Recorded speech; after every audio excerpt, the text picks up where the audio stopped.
बिस्मिल्लाहिर्रहमानिर्रहीम अस्सलाम वालेकुम।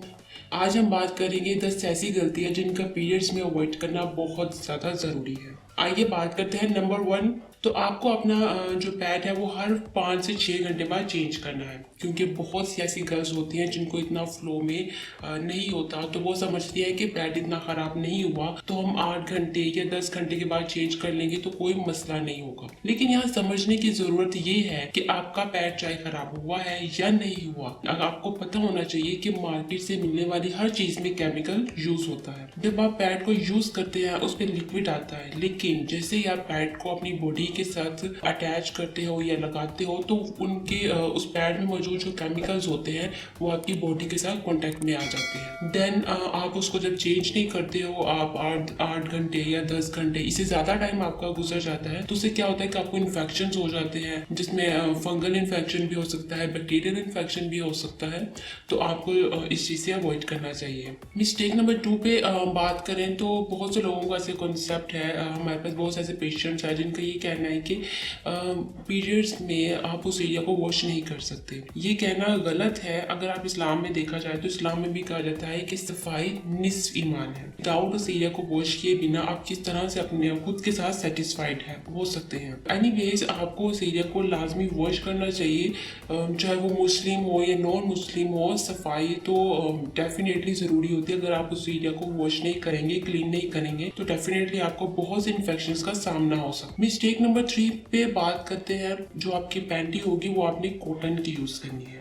बाकी क्योंकि कॉटन पैंटी से आपके उस एरिया में एयर पास हो जाती है। बाकी बहुत ऐसे स्टफ है पैंटीज के कि जिसकी वजह से मतलब जो हवा है वो अंदर पास नहीं होती, प्राइवेट एरिया को वो ऑक्सीजन नहीं मिलती, तो जिसकी वजह से एलर्जी हो जाती है, ये वो स्किन बहुत ज़्यादा अजीब हो जाती है। तो आपको चाहिए कि आप कॉटन पैंटी का इस्तेमाल करें। नंबर 4 पे बात करते हैं। बहुत सी ऐसी लड़कियाँ ऐसी होती हैं जो बेवजह मेडिसिन का इस्तेमाल करती हैं। अगर आपको इतना पेन नहीं है, अगर आप बेयर कर सकते हैं, तो आपके लिए बहुत अच्छा है कि आप किसी किस्म की कोई मेडिसिन यूज़ ना करें, ये ज़्यादा बेस्ट है। लेकिन अगर आपको बहुत ज़्यादा पेन फील हो रहा है या अगर आपको लग रहा है कि ये बेरेबल नहीं है, देन आप किसी पेन किलर का यूज़ कर सकते हैं, और वो भी आप ट्राई करें कि ना यूज़ करें। लेकिन अगर आप यूज़ कर रहे हैं तो वो हाई पोटेंसी की ना हो, कम पोटेंसी की आपने इसको यूज़ करना है। तो आपने इस चीज़ से भी अवॉइड करना है। नंबर 5 की बात करें तो ठंडी चीज़ें या ज़्यादा गर्म चीज़ें खाने से अवॉइड करना है। मतलब अगर आप कोई भी चीज़ या फूड का इस्तेमाल कर रहे हैं या किसी भी ड्रिंक का इस्तेमाल कर रहे हैं, तो ना वो ज़्यादा ठंडी होनी चाहिए और ना वो बहुत ज़्यादा गर्म होनी चाहिए। मिस्टेक नंबर 6, समटाइम बहुत ऐसी लड़कियाँ होती है जो खाना पीना छोड़ जाती हैं,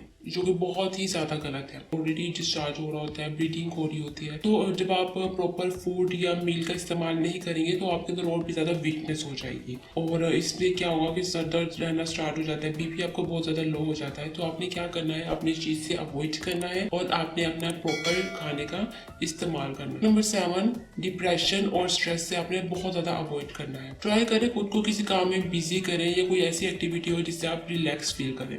नंबर 8, एक्सरसाइज को स्किप ना करें। बल्कि कुछ लोगों का कहना है कि वो एक्सरसाइज करने से के पीरियड में एक्सरसाइज नहीं करनी चाहिए। बहुत ऐसे मिसकंसेप्ट हैं जो कि गलत बात है। अगर आप एक्सरसाइज नहीं कर सकते तो आप योगा कर सकते हैं। इससे क्या होगा कि इससे आपका पेन भी दूर हो जाएगा। अगर आपका जो ब्लड का फ्लो है वो अगर सही नहीं है तो आपका वो भी ठीक हो जाएगा। नंबर 9, बहुत ज़्यादा चलने, कूदने या जंपिंग करने से आप अवॉइड करें। मिस्टेक नंबर 10, जो कि मैरिड फीमेल के लिए है, ड्यूरिंग पीरियड्स अपने हस्बैंड से दूर रहे, क्योंकि हमारे इस्लाम भी यही कहता है। और क्योंकि इससे ना सिर्फ आपके बल्कि आपके हस्बैंड को भी फ्यूचर में कोई इन्फेक्शन हो सकता है या कोई भी बॉडी में प्रॉब्लम हो सकती है, कोई बीमारी लग सकती है, जो कि बेबी की सेहत के लिए भी नुकसानदा हो सकता है। तो इसीलिए आपने इस चीज़ से अवॉइड करना है। उम्मीद करती हूँ आपको मेरी वीडियो बहुत पसंद आई होगी। आपने इसे लाइक करना है और अपने फ्रेंड्स के साथ इसको ज़्यादा शेयर करना है ताकि वो भी इन चीज़ों से अवॉइड करें। नेक्स्ट वीडियो तक के लिए मुझे इजाज़त दीजिए। अल्लाह हाफिज़।